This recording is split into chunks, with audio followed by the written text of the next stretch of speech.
In the last 10 years, the Western view of Africa have shifted from hopeless Africa to a rising Africa. Most of this new perception of Africa rising is based on economic statistics. It's true that Africa is rising, but African countries should do better to make sure that people have access to basic needs. We should talk about Africa rising through taking into account all the economic, demographic, political, and social dimensions. Nevertheless, structural changes are slow processes that have to be made progressively, and these changes have to respect and integrate the complex African cultural heritage, featured by the huge diversity of ethnic and religious groups. This is an essential step to preserve African identity.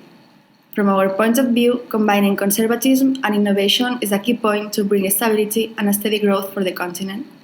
In the coming decades, Africa is going to face what will probably be the biggest challenge in its history.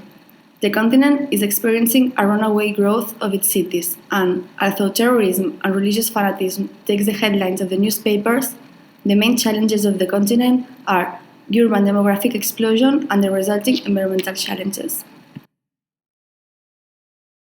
In the last few decades, Africa has experienced a significant increase in its population.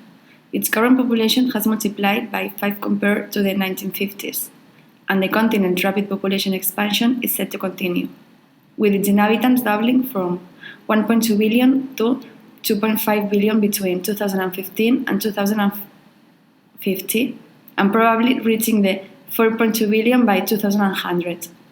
The demographic explosion has already begun, and the young labor force will soon be a gigantic puissance. By 2030, Africa's youngest generation will represent the 40% of the whole world's youth population. In fact, nearly half of the African inhabitants are under 30, and it is expected that by 2040, the continent will have more people within the working age than all China or India. Nowadays, in 15 African countries, more than half of the total population are under 18 children. African stability will depend on the efficient management from policymakers to not miss the wave of the increasingly prepared and qualified youth force. Will challenge the steps done toward the reduction of extreme poverty and hunger. Moreover, it will deepen the disparities gap between countries. In fact, Africa is going to experience an unprecedented urbanization process. By 2030, African cities will face the highest growth rate in comparison to other regions of the world. For instance, the most populous country in Africa, Nigeria, with 170 million inhabitants, will increase to 900 million by the end of the century. By then, Ethiopia, Tanzania, and the Democratic Republic of Congo will reach the same population than of the United States. Africa's more significant cities contribute about 36% to the continent's GDP, a figure that is expected to increase to 1.7 billion by 2030. The pessimistic and harsh reality in Africa, which relies on the assumption of deficient access to educational opportunities for most children, appears to have faithful and optimistic prospects. In general terms, the educational system will progress, and by 2030, there will be 149 million African youth with secondary or higher education. Nonetheless, not all the situation can be tackled through the same educational programs.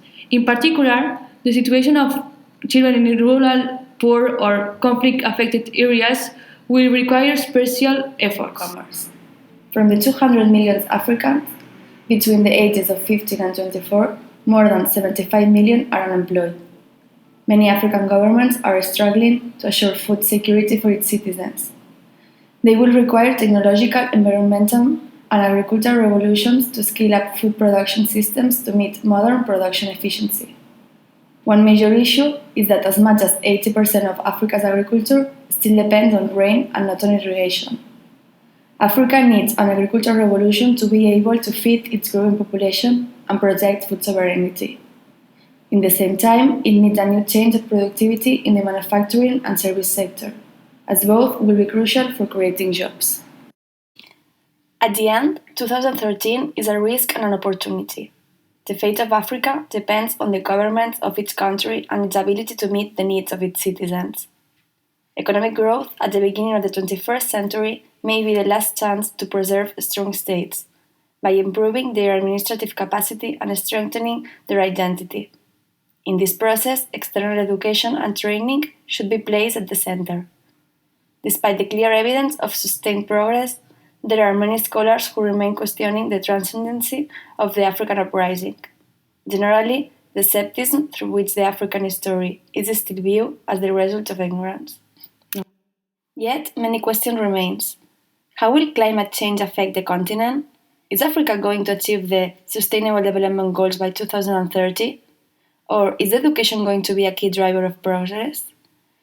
The main challenge for the development of efficient African systems lies in the ability from governments to, on the one hand, overcome the dependency towards developed countries, and on the other hand, to be able to take profit from the already existing structural investment and knowledge expertise.